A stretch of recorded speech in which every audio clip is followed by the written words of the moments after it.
ayan, good morning. Mali pala. So magandang tanghali. So isang wave lang kami ngayon. At reverse ang gagawin ko sa aking area. Yung inuhuli ko, yun ang uunahin ko. So ayan,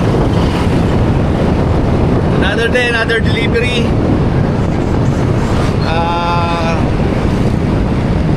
Mula na kanina. So sana within the day ganito na lang yung panahon, no? Huwag na umulan para maaga makatapos. So bumaba na yung volume ng hubs. Expect na bukas ay mas bababa pa, no? Yes, mas bababa pa.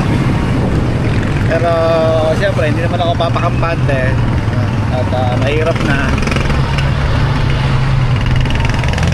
Biglang tumagsana naman ang parcel. Pagka ganito kasing gagaling ka ng sale, alam nyo na, syempre buhos ang parcel. Tapos pagkabuhos nyan, mga ilang araw wala na. Kung ikukumpara itong 7.7 sa 6.6, mas marami talaga yung 6.6 kasi straight talaga yun eh. Almost 2 weeks yun eh, na sobrang daming delivery talaga, sobrang daming parcel. So ito, ano lang, days lang ang inabot, no? Oo nga, days lang ang inabot. So yun, sana maka-perfect, para okay. At kung sakaling hindi naman maka-perfect, sana kaunti lang ang balik. So yun, biyahe muna ako papunta sa area. Then doon na tayo ulit magkwentuhan. Ciao. So dito sa area Unto, guys, actually siguro mga 3 o 4 na bahay lang yung problema ko, the rest wala na dito sa area to, kasi pag wala talaga yung mga customer, majority, pag wala yung mga customer, iniiwan ko na yung mga parcel nila. You heard it right, iniiwan ko na yung parcel nila. Tapos na-text ko lang sila, sabi ko, ma'am, iniiwan ko na. No, sila nang bahala doon, Gcash na yan.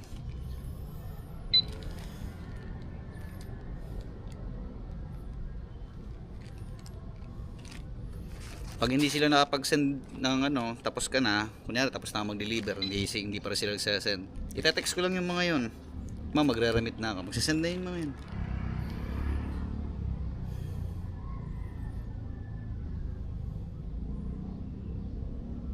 Ganun lang kadali.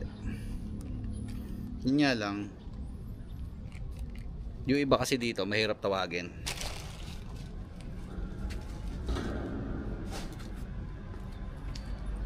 As in, mahirap talagang tawagin, no? Maintindihan nyo naman yung sinasabi ko, kasi nga mostly dito sa area Unto malalaki ang bahay.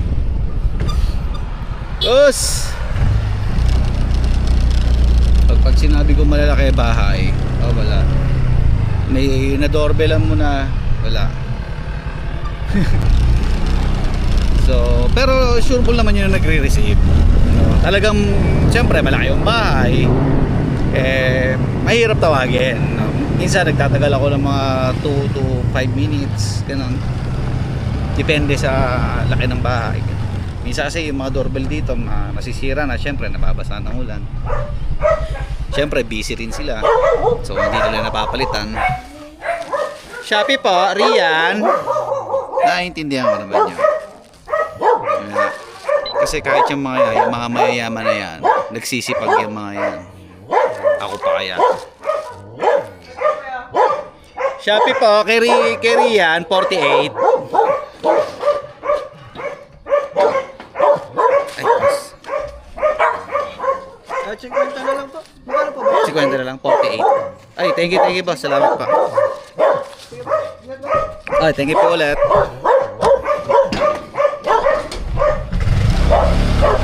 Yung mga simpleng gestures ng kuya, ingat po. Ako masaya na ako doon. Kaya tulad ng sinabihan ako na ingat daw ako. Masaya na ako doon, pero hindi na kinuha yung mga coins na sukle. So, doble ang saya noon. Okay na okay yon. So, ito nakita ko. Nakaalis na to eh. So, di ko alam kung saan ko iiwan yung ano na ito. Yung parcel. Baka kasi mamaya maabot ng mga aso. So, tatawagan ko na lang muna para i-confirm kung saan ko dadalhin yung parcel. Nakita ko kasi sila eh kanina eh. Gamit yung sasakyan. Ay, try ko muna pala mag-doorbell. Baka may tao pa.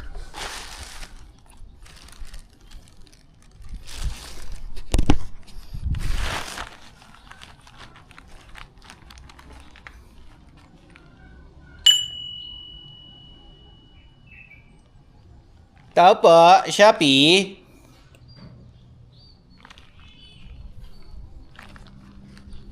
Ang pangit ng bell. Hindi masyado matunog.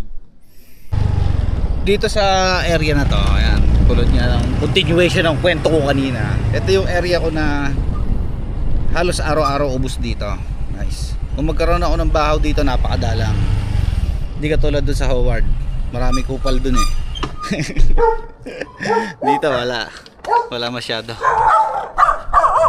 Shopee pa, mabigay. Mamaya na ulit. Pero syempre, hindi nawawala yung mga demonyo sa isang area, no? Meron dito. Pero ako, pasalamat na lang doon sa customer na yon, no? Yung salbahing customer na yon, dahil napakadalang niya umorder. Siguro sa isang taon, mga 1 o 2 beses lang ako nakakahawak ng parcel niya. Pasalamat na lang ako at ganon. Kasi nga, sobra talaga yon, guys. Ako nagsasabi sa inyo. Kumbaga yung mga napapanood mo,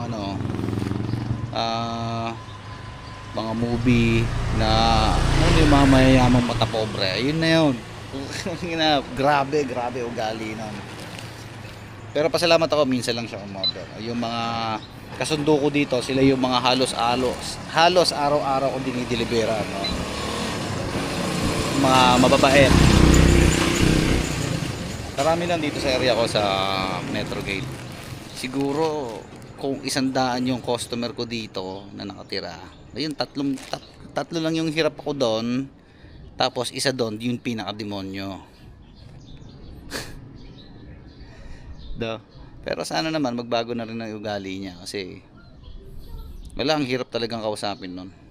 Hindi talaga mawawala yun, kaya hanggat maaari talagang pagkausap ko yun, iniintindi ko na lang, ina-absorb ko na lang, kumbaga pasok sa kaliwa, labas sa kanan, baliktad pala to pala kaliwa, no? Parang gano'n lang gagawin, oo ko lang ng oo. Tapos syempre pag gusto buksan yung parcel, hindi ko pinagbibigyan kasi nga di ba yung style niya.